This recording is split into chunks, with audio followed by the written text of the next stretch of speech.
My name is Ray Ross. I am proud and happy to be here representing I don't know who, but mostly myself, because we're all thrilled to spend a few minutes with Gino and celebrating his birthday.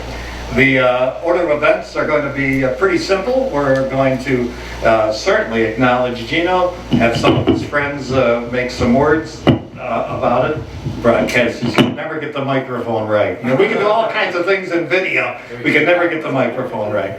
So we're okay on the mic, right? Where's your logo? Yeah, I like a little more bass on this, Larry, but we're okay on that. One of the great things about our broadcasting community here in town of late is this wonderful place, the Bundy. And there's a whole long name for this place. We call it the Bundy. And the Bundy has been very, very good to broadcasters through the efforts of the Southern Ontario Hall of Fame and Tom Shevchenko. They have been very supportive in recognizing broadcasting as an art beyond an entertainment medium. And for many years now, we've had ceremonies with the Broadcasters Hall of Fame, of which Gino is a member, as is Shirley, Gino's wife. They are the only husband-wife team in there, unless you count Frank Penny. And Warren is a husband-wife team, but that's neither here nor there. We like both of them, and bless Warren's soul. But please, if you have a chance, check out the Hall of Fame in there. Check out the room over there where they have a little studio that's always in the process of being upgraded, and some great things. To really formalize this event and start it off properly, I want to introduce you to someone from the Bundy. She is the big kahuna here, we'll call her. Give a big hand from the Bundy to Jenna Rudler, ladies and gentlemen.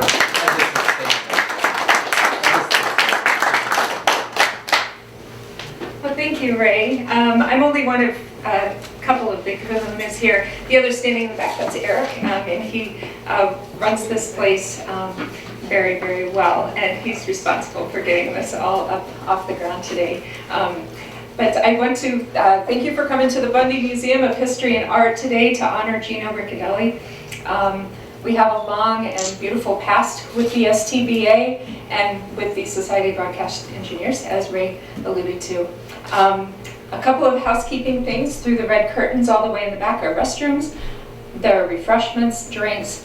There are exits where you came in front, and through the clock room there on the left. So if you should need exits, that's where they're at. There's also a donation box by our front door as you go outside. Feel free to drop in a couple of bucks and help support this museum and some of the fun things that we do here, like this event. So thank you for coming, and without further ado, I introduce Bob Huckabee.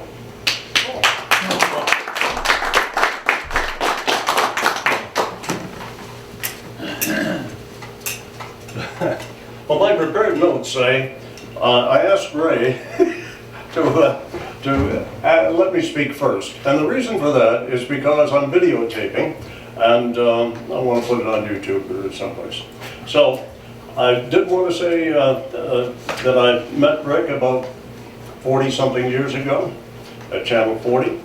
And Rick, I call him Rick. Other people call him Gino. Some people call him Ricciardelli. Anyway, he was responsible for Channel 40 being on the edge, technically, in this market. When I started at Channel 40 in 1972, we had slides, we had black and white 16mm film, and then Scott Dillard called it the heart and lung machine, where we developed the black and white film that would go kushoo, kushoo, kushoo, kushoo, right? And then it would tear up the film a lot of times. Then Rick got us into color, sound on film. And then a short time later, went to videotape. Nobody else in the market was using videotape in news. There were a couple of reasons for it. One, it was a new thing. Second, it was cheaper, right, Rick?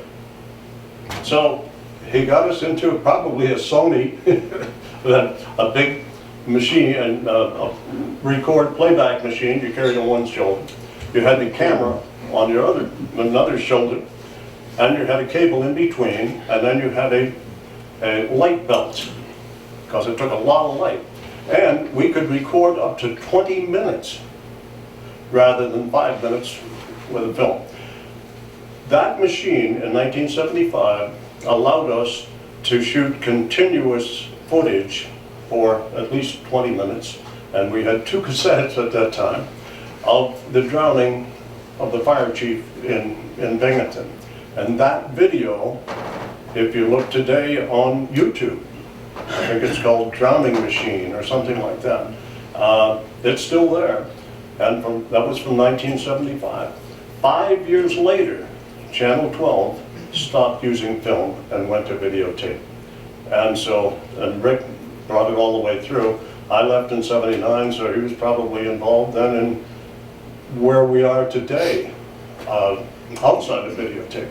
And so I want to thank Rick for keeping Channel 40 ahead of the technical edge here, and tell you that I appreciate all you've done. Thank you.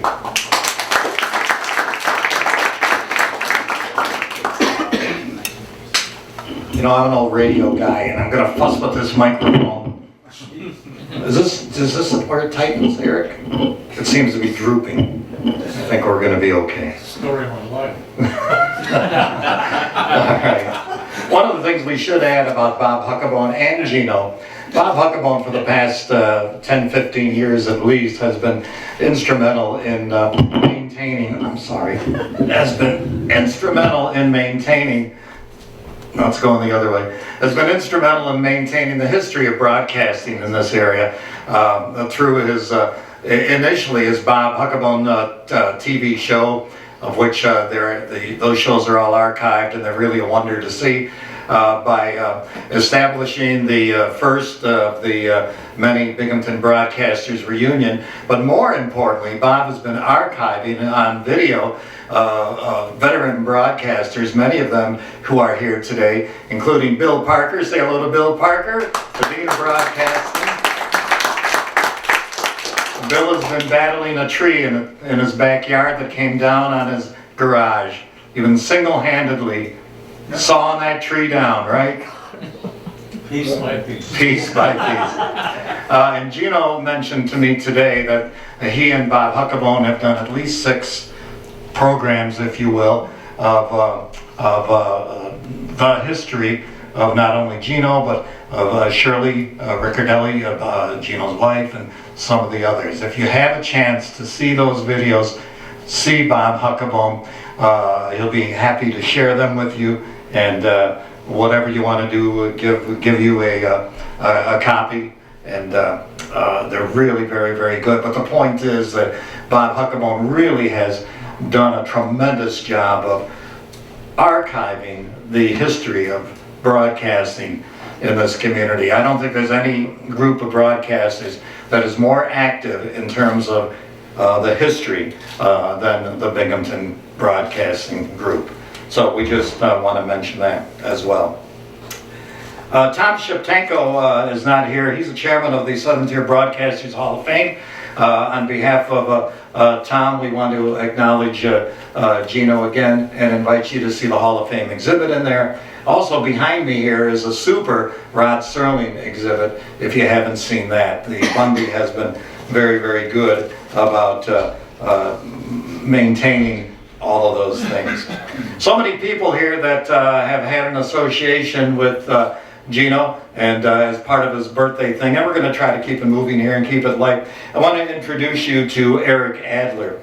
Eric Adler is a chairman of SBE Chapter 1, and Eric will expound on this a little bit. I don't know if you know this or not, but SBE, the SBE group was founded in Binghamton, New York.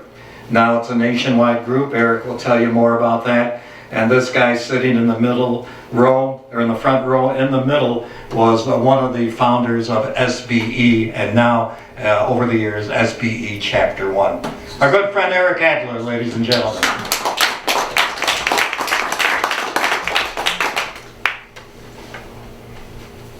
So as you all mostly know, Gino was very instrumental in many of the stations around Binghamton, getting them on the air and at Fox 40 for many years. He was also the second chair of SBE Chapter 1 and one of the founding members. I actually have a note here that was sent for his 95th birthday from SBE National. It says, "Gino, we wish you the best on your 95th birthday and congratulations on 75 years in broadcasting, from Jerry Massey, the SBE president, and John Poirier, the SBE executive director." Read a bit of Gino's history. Gino learned electronics in night school in the Bronx in the early 40s, prior to World War II. He started broadcasting in 1942 as a switchboard operator at WNBF.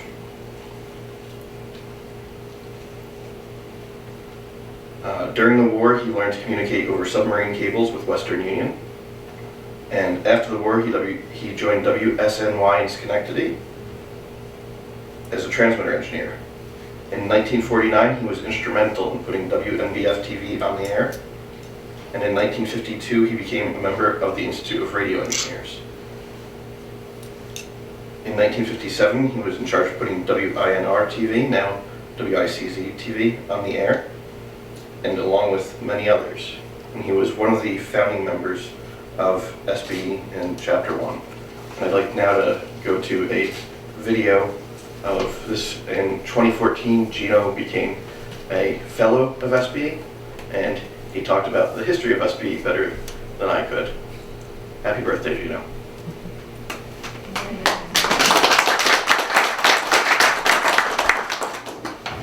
We are very pleased to have a special guest with us today, a charter member of the Society, who was also a founding member of Chapter 1 in Binghamton, New York.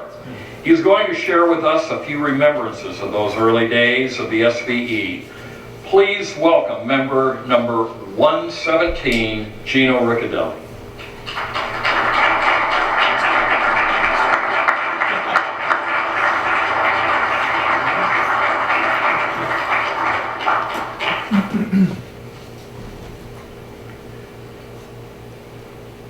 I'm here today to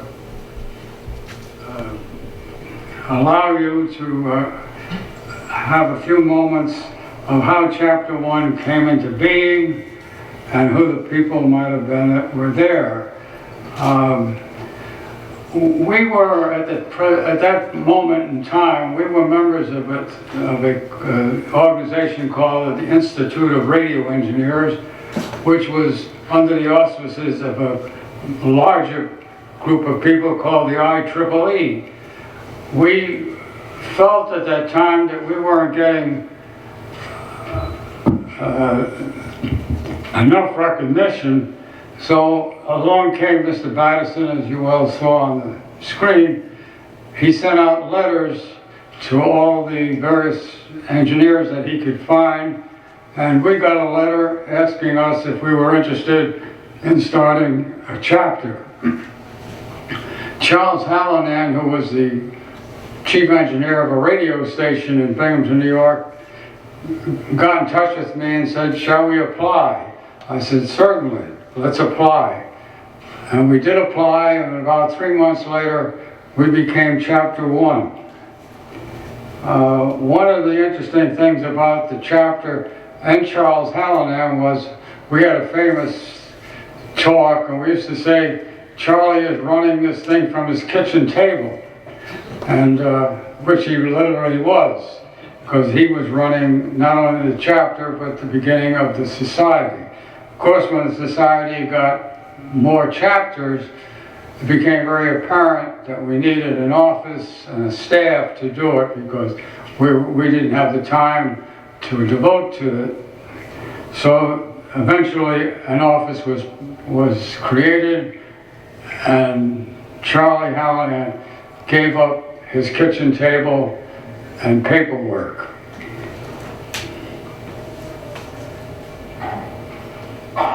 We also attempted to have a small exhibitor meeting in Owego, New York. We got together, not quite what you have today, but enough of them to get some interest. And we had it in Owego because it was a central point for the towns of Elmira, Ithaca, and Binghamton, where all our members were coming from. And we tried that, but then it became very apparent that we weren't big enough chapter to handle this on a yearly basis, so we finally, chapter 22 took over that and has been doing a great job since then.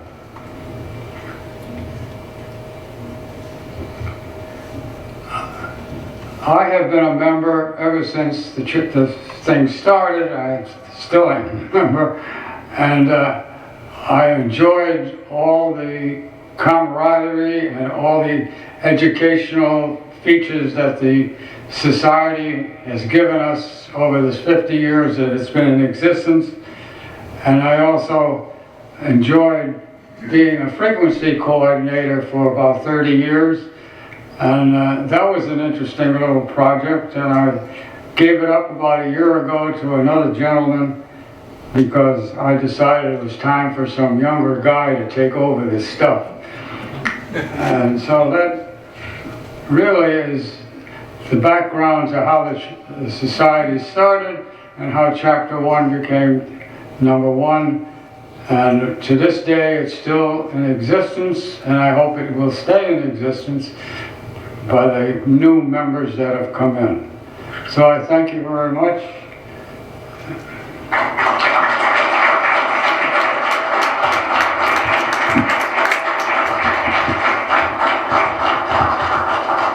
Thank you, Gino. We're so glad that you were able to be here with us today, and we appreciate you taking the time to talk to us about the early days of the SBE. And for those of you in the audience, if you're not aware of it, Gino is receiving the SBE Fellow Award tonight during the SBE National Awards Dinner, an honor well deserved. Thank you again, Gino. Within the first 2 months of the organization's existence, 5 chapters were formed. Chapter 1 in Binghamton, New York, was followed by Chapter 2 in Scranton, Pennsylvania, Chapter 3 in Hutchinson, Kansas, Chapter 4 in Albuquerque, New Mexico, and Chapter 5 in Atlanta, Georgia. Chapter 1 was chaired by Charles Hallinan, a radio station chief engineer in Binghamton and a charter member of the SBE. He and other local engineers had an informal group that had already been meeting, and he offered to Madison that it become Chapter 1 of the new SBE. The first official meeting of Chapter 1 was held in June 1964 at the Your Home Library in Johnson City, New York. Another charter member, Gino Ricciardelli, eventually chaired the chapter, freeing up Hallinan to serve at the national level as Executive Vice President and later the SBE's second president.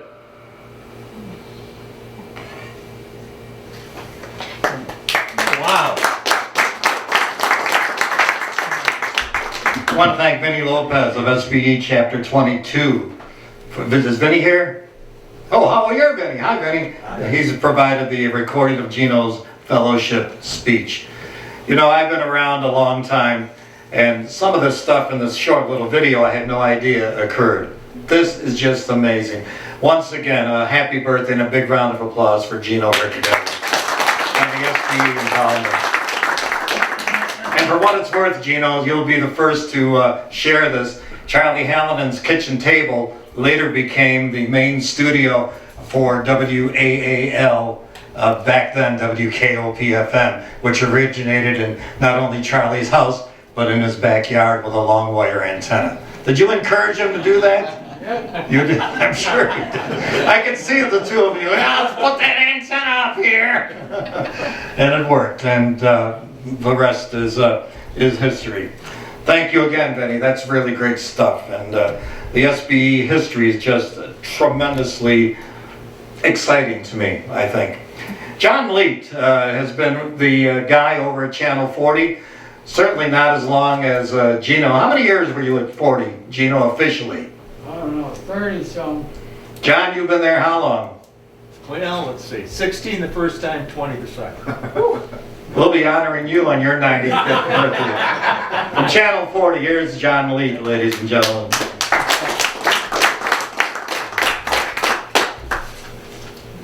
All right, thank you, Ray. Well, I've got a couple of things here to present Gino. And I'm just going to go down the list here. The first one is a postcard, which I don't know how many of you can see it, but this is a postcard, and I'll read it to you. It says, "Hello, happy birthday, Rick. Photo from 1979. In the newsroom you helped create. Mark Williams and me.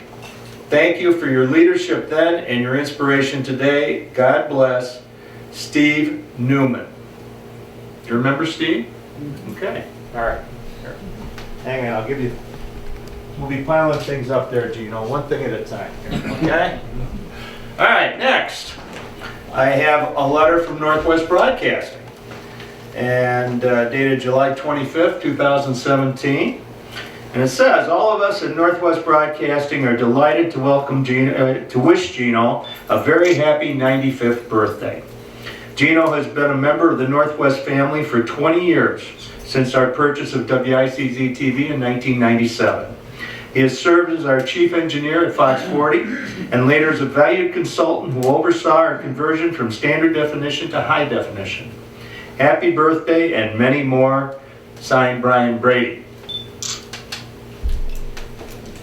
now we'll put that one with that one. There we go. We'll stand these all up, okay? All right, next. The next item here is a plaque. And this is from the New York State Broadcasters. I was lucky enough, I had a very nice conversation with David Donovan, who's the president of the New York State Broadcasters. And he said, and it was funny, he said, "You know, I worked at a station for about 10 years. I have tremendous respect for people like Gino, because they're the ones that have to walk in the general manager's office, and they're either going to give him bad news or ask for money." And I said, "You know something? Ain't that the truth?" Yeah, that's the truth. So anyway, David wanted to say it was people like you that built broadcasting. He regrets the fact that he's not able to be here today, but he did send this beautiful plaque, and it says, "Presented to Mr. Gino Ricciardelli in celebration of his 95th birthday and outstanding career in the field of broadcast engineering. With deep appreciation, New York State Broadcasters Association." Very nice plaque. Nice.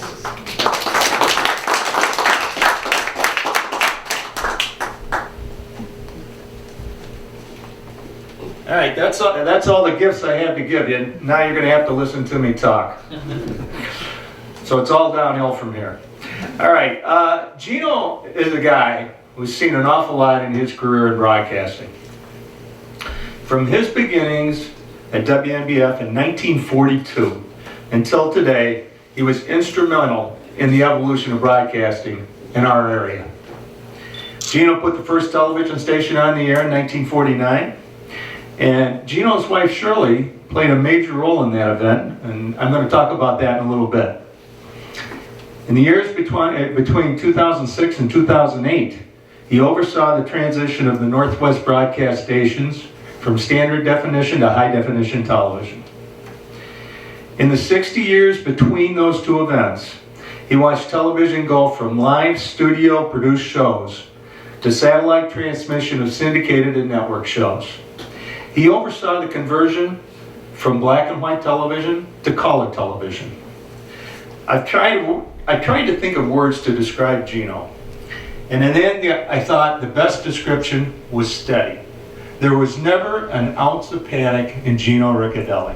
No matter what the awful event that might have taken place was, he always was calm. And he goes, "Yeah, okay, well, we're gonna be fine. We're gonna have to take a look at it, but it's gonna be fine." That was always reassuring. No matter what the situation was, he always had that great ability to come up with the answer. There are countless examples of that. I'm going to share just a few of those with you.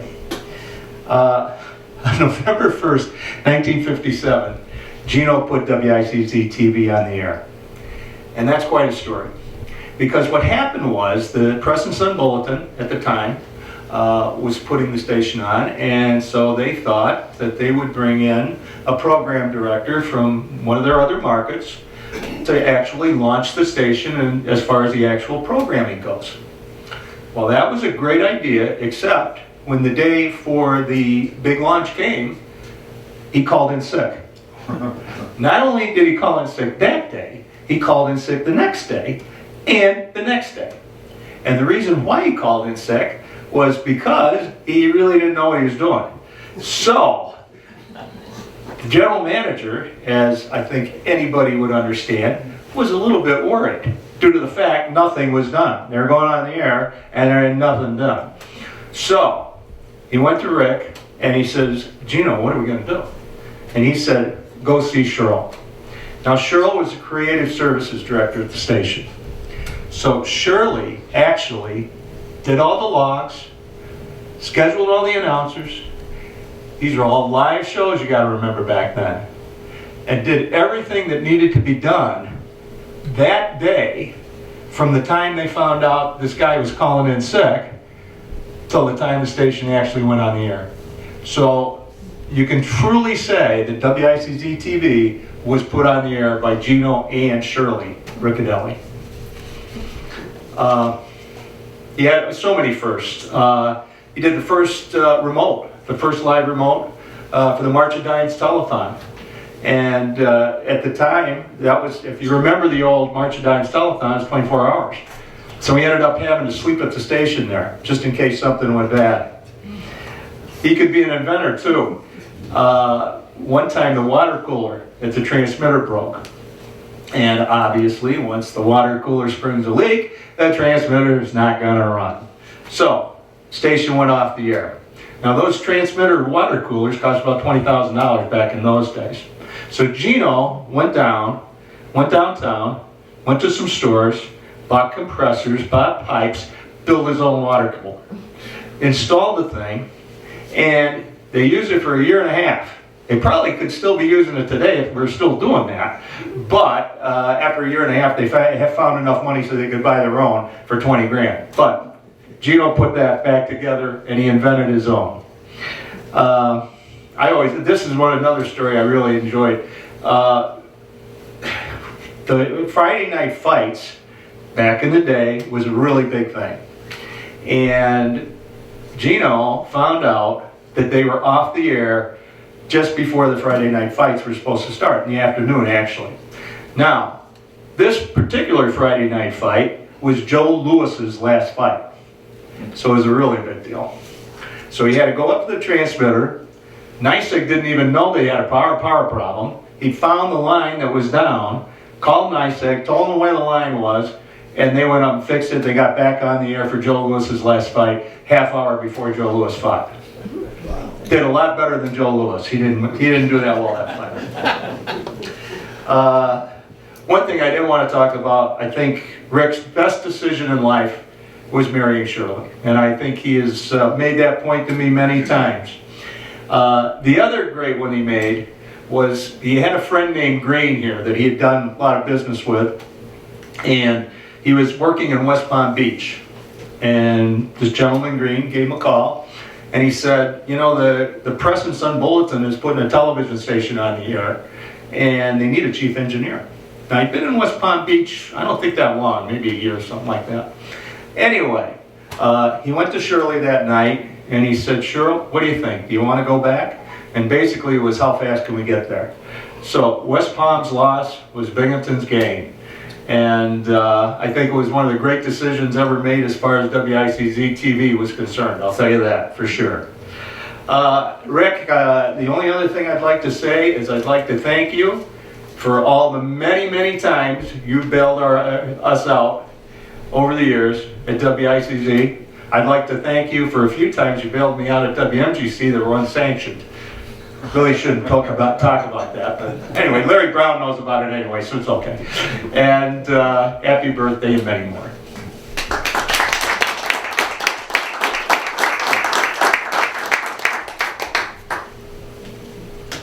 Gino, that telethon that you guys did, was that the one where Colonel Klink was in town? You remember him? From Hogan's Heroes? They had celebrities they brought in back in those days for the telethons. And I think Linda Zerbreg, you know Linda, we all know Linda, talks about meeting Colonel Klink, one of the great moments in her life. I guess. So it's great to see these kind of things that go on. We were talking earlier that if we all allowed each one of us to talk for a second about Gino, we'd be here till midnight, because that second would evolve in hours and hours and hours.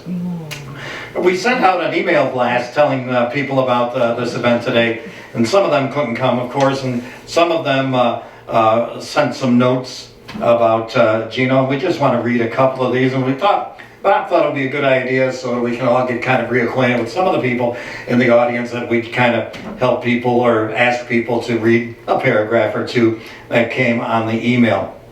And one of the stations that has acknowledged Gino and his birthday is what is now iHeartRadio. Part of that is WINR, and or used to be. You can't keep track of anything anymore. It's just crazy. One of the guys that worked at INR, along with me and Bob Huckabone, both Bob and I don't admit that too much, but this guy admits to working there. He did one of the greatest jazz shows ever on Saturday nights on WINR. Still is very active in the Hall of Fame, and with the memories we have none other than Hank Summers. Hank, if you'd come up for just a second, we got a note here from Tom Barney over at Clear Channel, iHeart, whatever they are, and a gift for Gino, if you would read that for us. Okay.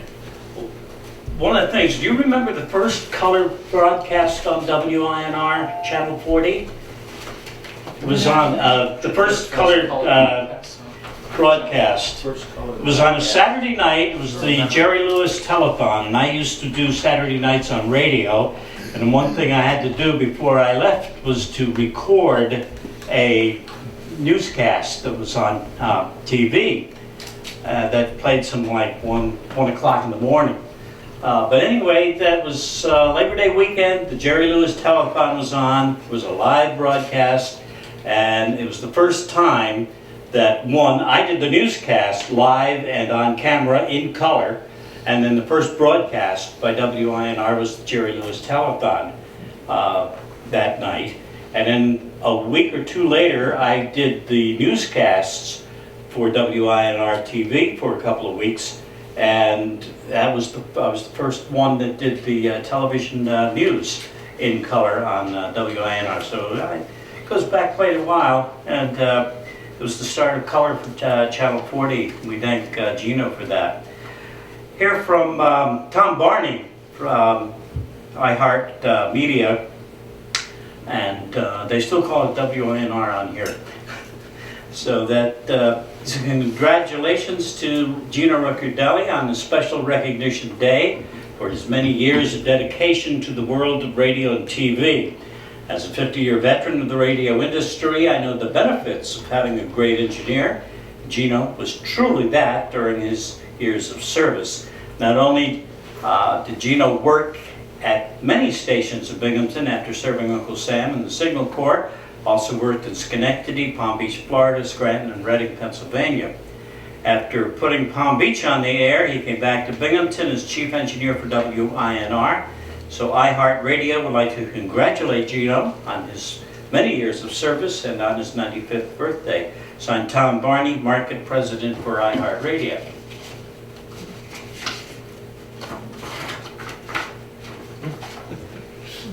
You can have the envelope too. And Tom sends that gift. Tom sends that gift, right, Bob? Yes. That's from Tom Barney. Oh, okay. This is, Superman. Oh my God, you are Superman. Super engineer. You want to open it up? Yeah. And let everybody Oh my see. God, Super engineer. That's it.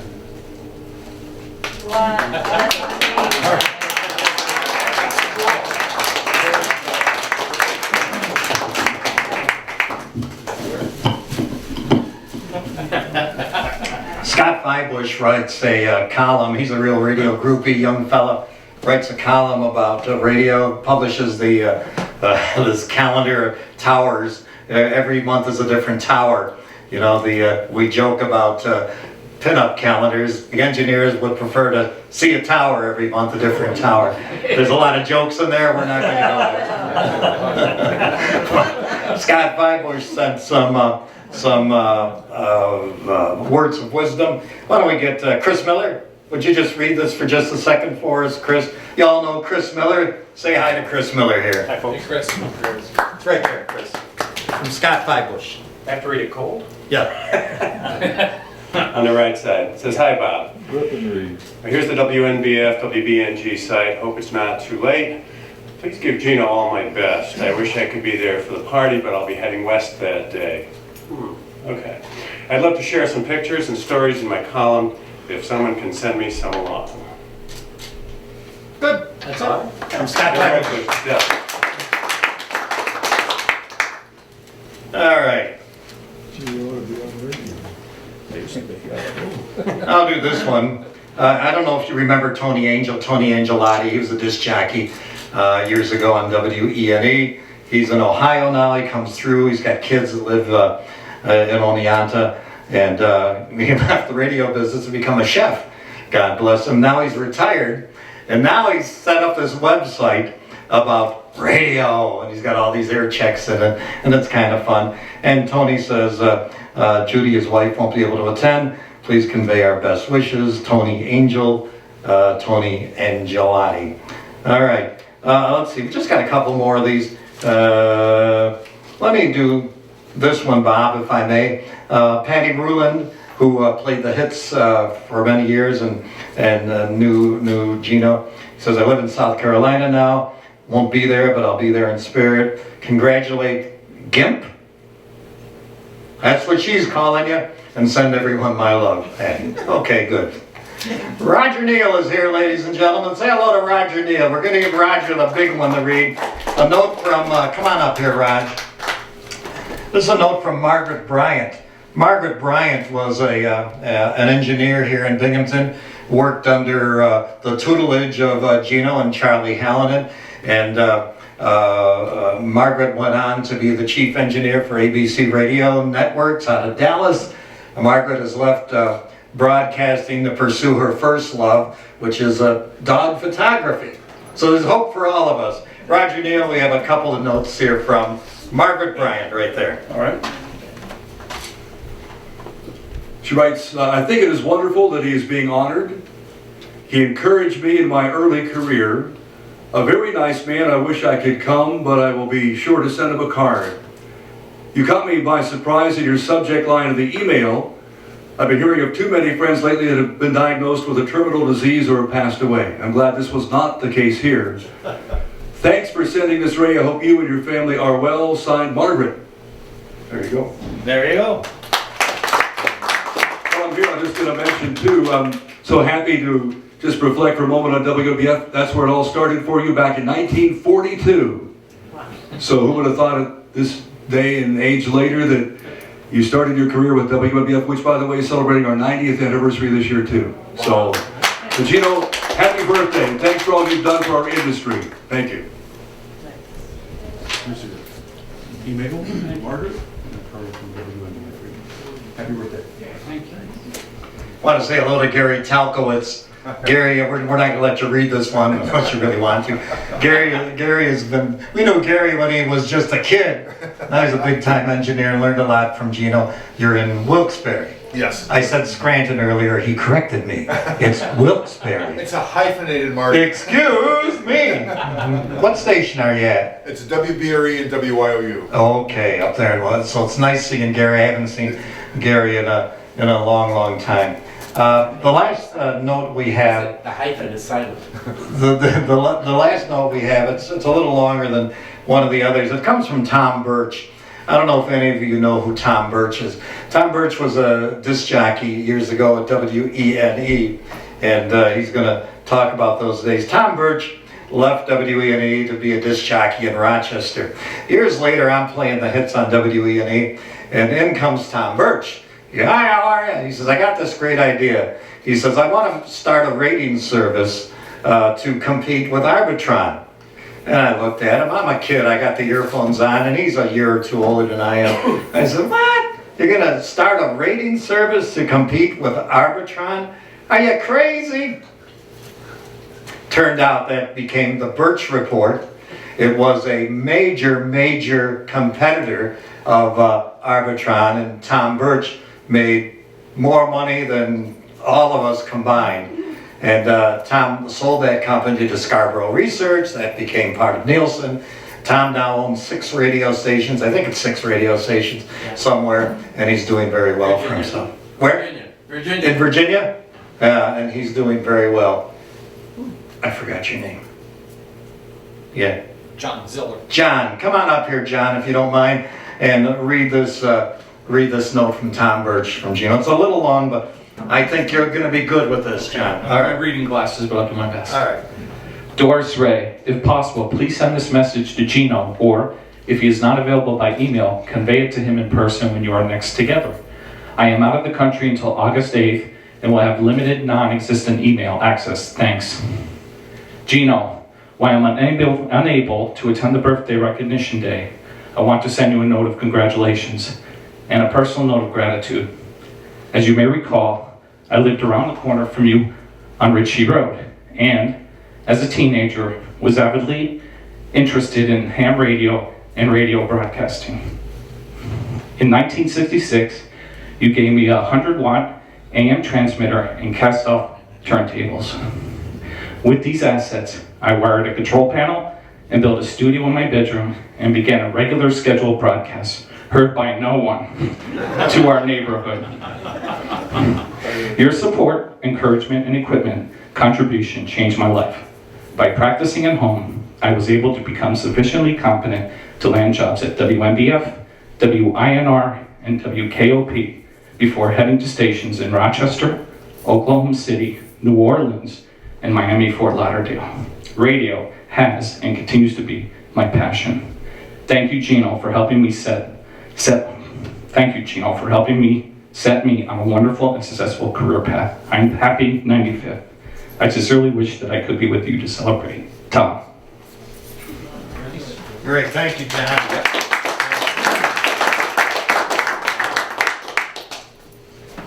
We'd like to spring those or read these things so no one has time to prepare. Good, let's see, we got all of that kind of stuff done. Before we bring Gino up, we're all here to celebrate Gino's 95th birthday and his life, of course.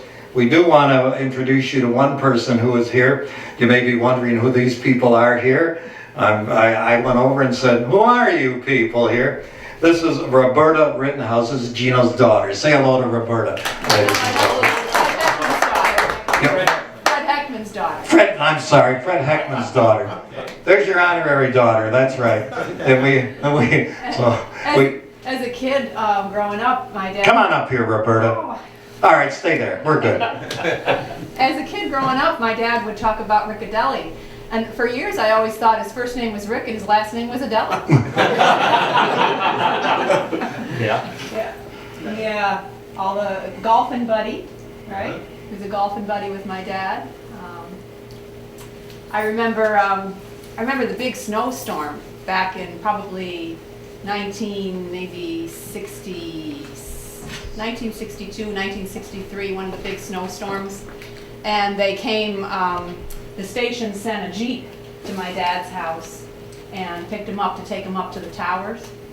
And I just thought that was the coolest thing. I just thought, wow, he must be so important to get picked up in the Jeep. That's back when we used to have the big snows back in the 60s. Yeah. I remember that one. You remember that? Yeah. It wasn't very big. Yeah. It was this high. Yeah. I was this high. I remember going to visit my dad when he worked the night shift. It was on Henry Street. I don't know that building that I remember when they were broadcasting from there. Yep. And I run into Gino a few times there. These are great stories. I'm here representing my dad because he had a lot of great respect for you, Gino. Did you want to say something? All right, thank you so much. Sorry I got that messed up, but you'll accept her as your daughter, right? You sure will. Okay, thank you, Roberta. Thank you so much. Just wanted to, before we bring Gino up, let me see if we got everything. We, what? Oh, Bill, you're gonna say a few words? may I? Of course you may. You're gonna do it from there if you wanna come up here. I think I'll be safer here, Okay? but I have been so pleased to hear all of these happy thoughts and memories and recollections that have been going on during this presentation. Rick, happy birthday to you. What a great pleasure working with you back in 1949, December 1st, 4 or 5 hours a day. You were running around and getting that station on the air when right across the street on that December 1st was a history-making moon block fire from the Arlington Hotel. It was a great event. We didn't have the facilities to get cameras outside to the fire, and we had a Dick Phillips person, a photographer, that was available to the station, and he took a lot of the pictures, put them together on film. What great memories of our beginnings of Channel 12. What great memories these are for you, Rick, that you go back to. And what a great pleasure to me. I'm proud to be here with you all, and I thank you, and God bless you. Thank you, Bill Parker.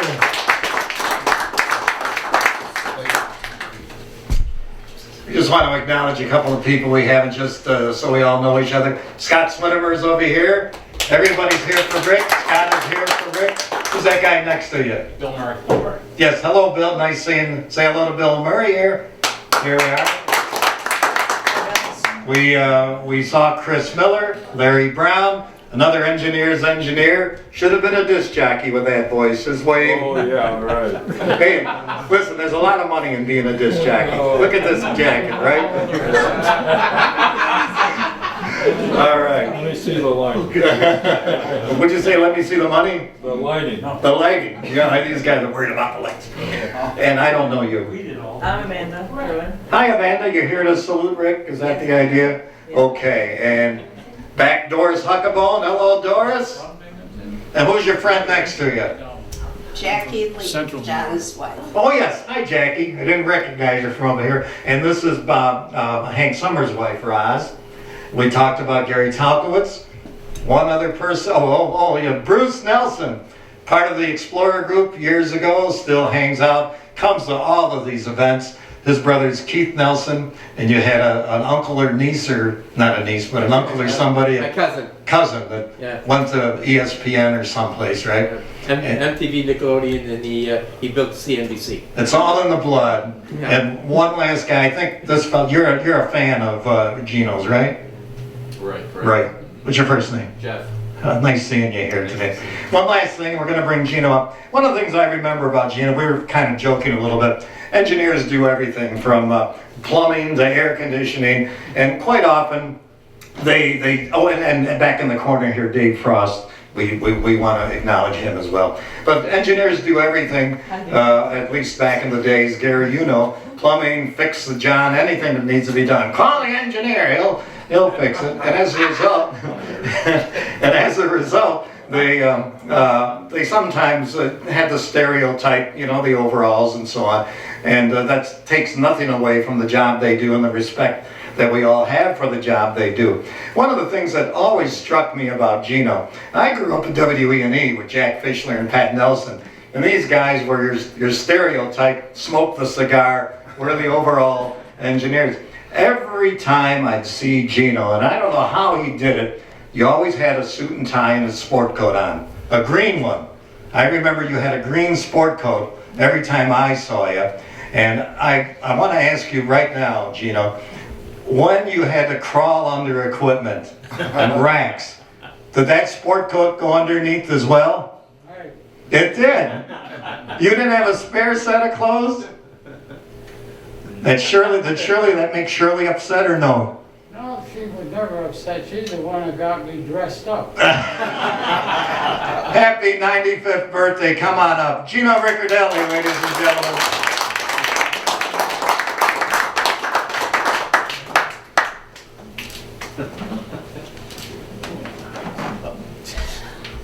You can work the microphone as you see fit.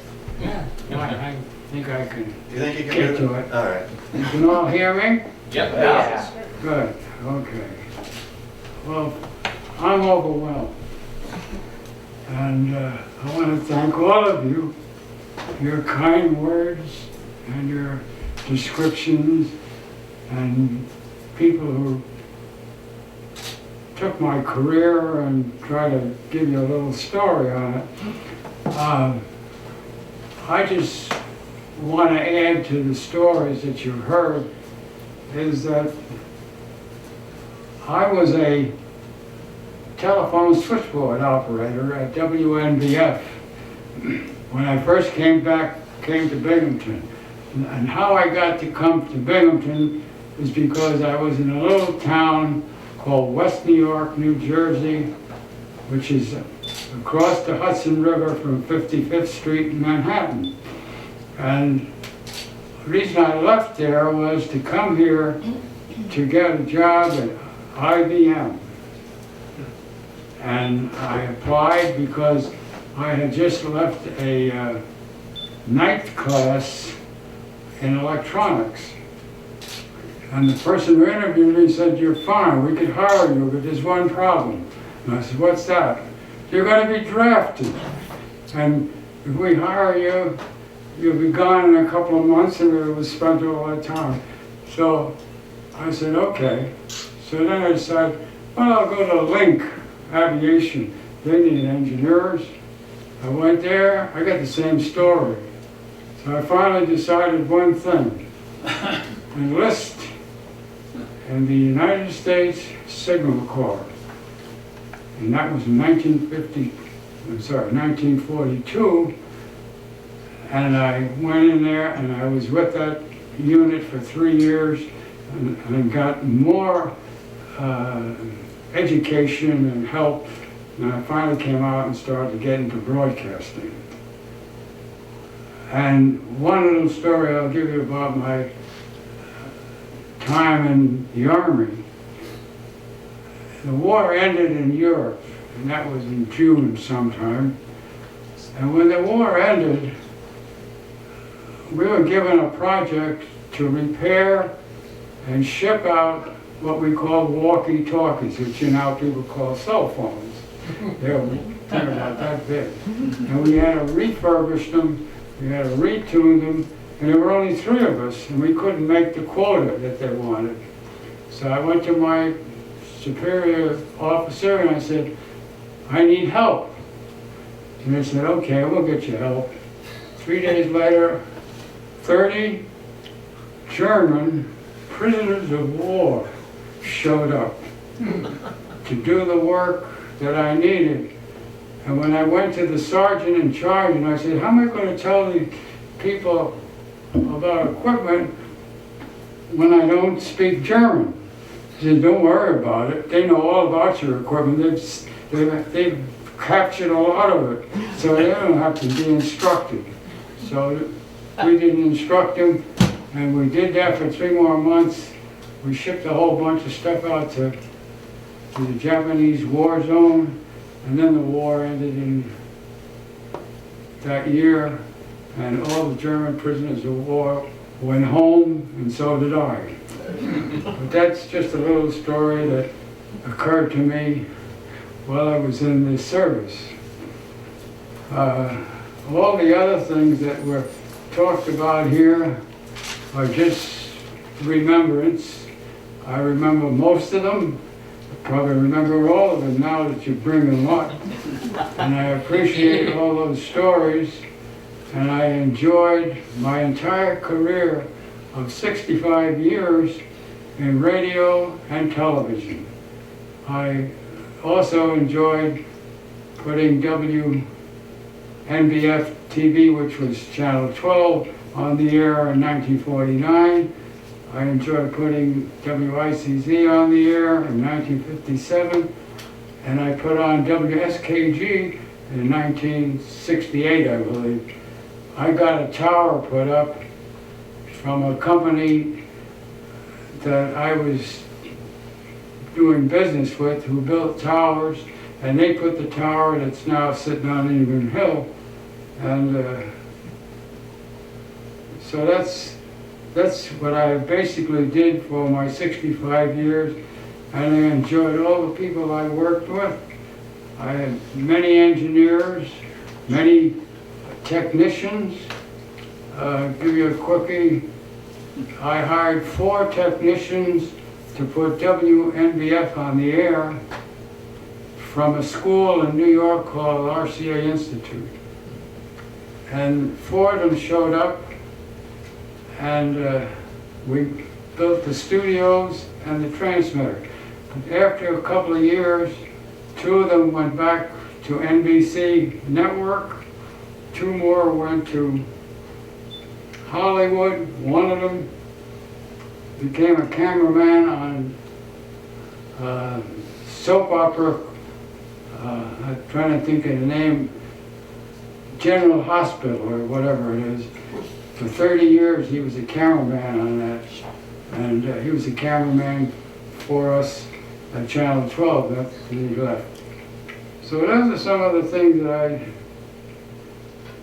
talk about, and I enjoyed the presentation of SBE, because I remember how we did that. Charlie Hallinan and I put together so that we could, the basic reason for doing it, by the way, was so you could borrow each other's test equipment, because budgets weren't that great.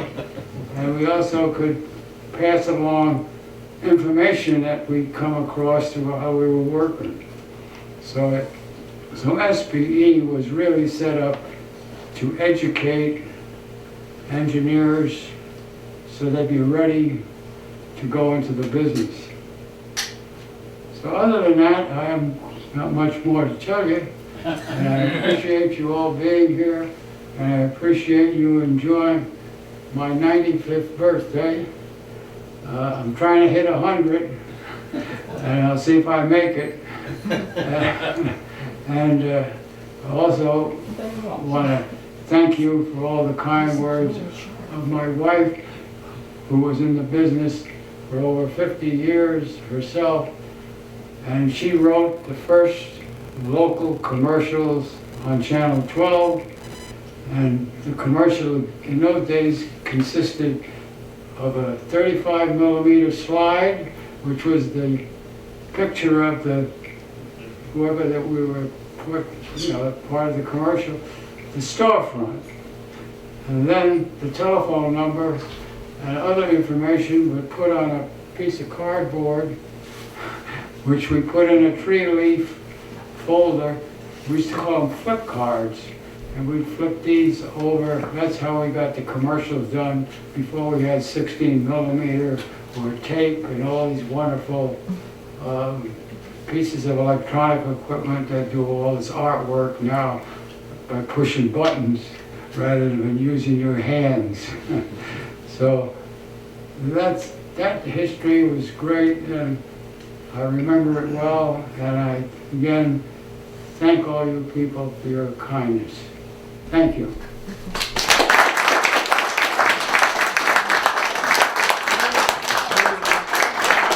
Gino, don't go away. Gino, don't go away.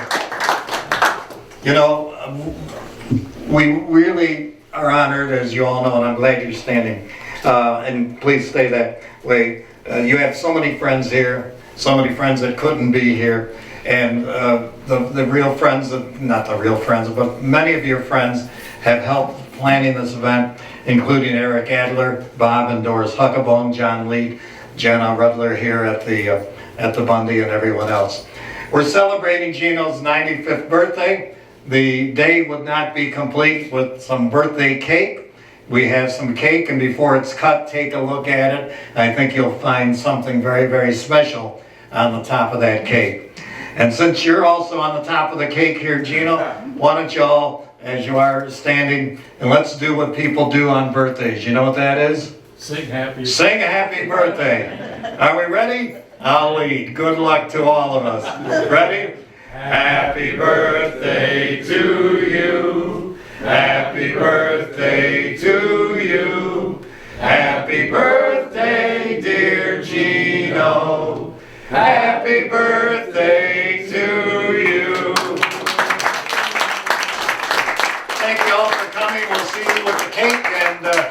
more conversation. Thank you, Gino. Happy birthday. Where's the cake? Take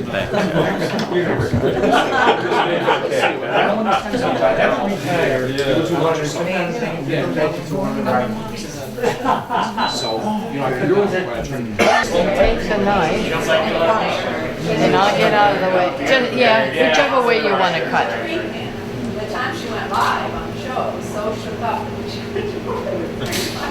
All over the place. And so, friends, ends the birthday celebration for Gino Ricciardelli, a Bob Huckabone production.